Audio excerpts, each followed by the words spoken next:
From the Detroit Free Press, it's Monday, January 4th.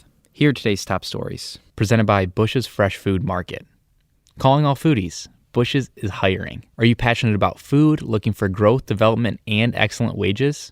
Come grow with Bush's and apply online at bushes.com/join our team. That's Bush's, BUSCHS.com/join our team.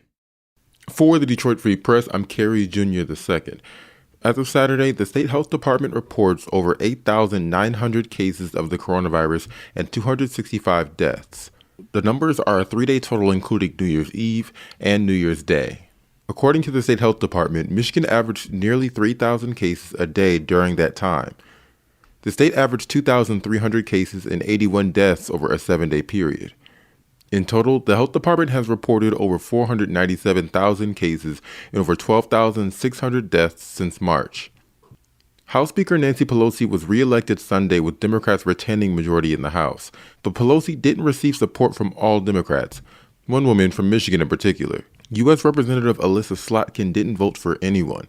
The rep from Holly, Michigan voted present during the roll call vote. She was one of 3 Democrats to do so. Slotkin said when she was elected in 2018 that she did not support Pelosi. She represents a district that was formerly represented by a Republican, a district that voted for Donald Trump in 2016 and 2020. For more information on COVID-19 in Michigan, go to www.freep.com. I'm ML Elric for the Detroit Free Press. The small plane that crashed in Lyon Township just half a mile short of its destination may have clipped a tree before striking a home and setting it afire. Local builder David Campo, his wife Michelle, and their son Dawson were headed to Oakland Southwest Airport when their Piper PA-24 crashed around 4:15 in the evening on Saturday, killing everyone on board. Neighbors helped residents escape from a home on Dakota Drive, which caught fire and suffered extensive damage when the plane crashed into it. The plane was sticking out of the house and was covered with a tarp Saturday evening. A neighboring house was also damaged in the crash. National Transportation Safety Board spokesman Peter Knudsen said Sunday that the plane had been cleared for an approach to land, and shortly after that we had one witness who saw the plane come out of the clouds and strike a tree before coming to land in the house. The National Transportation Safety Board expects to release a preliminary report on the crash in about 2 weeks. For the full story, go to freep.com. Please consider subscribing. For the Detroit Free Press, I'm Keith Matheny.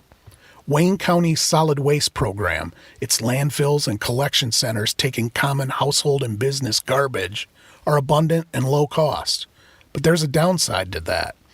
The availability of cheap landfill space attracts trucked-in garbage from out of state and Canada. Wayne County's largest landfill, Carlton Farms in New Boston, gets more than half its garbage from Canada. State law requires counties to have enough landfill space to accommodate the waste they generate for 66 months. But statewide, landfill capacity can handle the next 25 years or more of trash. Yet landfill expansions are still getting approved. It's causing some movement to rethink how solid waste is dealt with, in the county and statewide.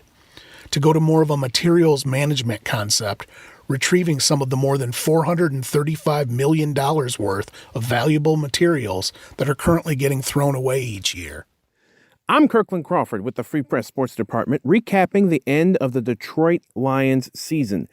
And the campaign ended, like so many other games this season, with a loss. This time, the Lions fell to the Minnesota Vikings 37-35 on Sunday, bringing their record to 5-11.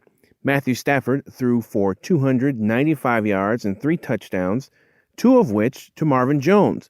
But the future of both of those players, much like just about every other player on the team, is up in the air.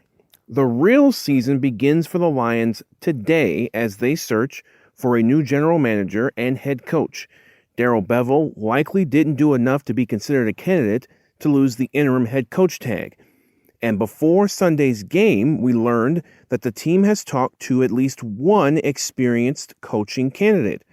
Marvin Lewis, who led the Bengals to the playoffs 6 times, never to win though, has been in contact with the team. For the Detroit Free Press, I'm Tad Davis. Hundreds of people in Michigan have died as a result of the coronavirus. But to us, they're more than a number. The Detroit Free Press is telling the stories of loved ones lost due to the coronavirus. If you have a family member who has died and you would like to share their story, we'd like to hear from you. To share your story, you can leave us a voicemail at 313-444-2760 or fill out the form at our website. See you tomorrow.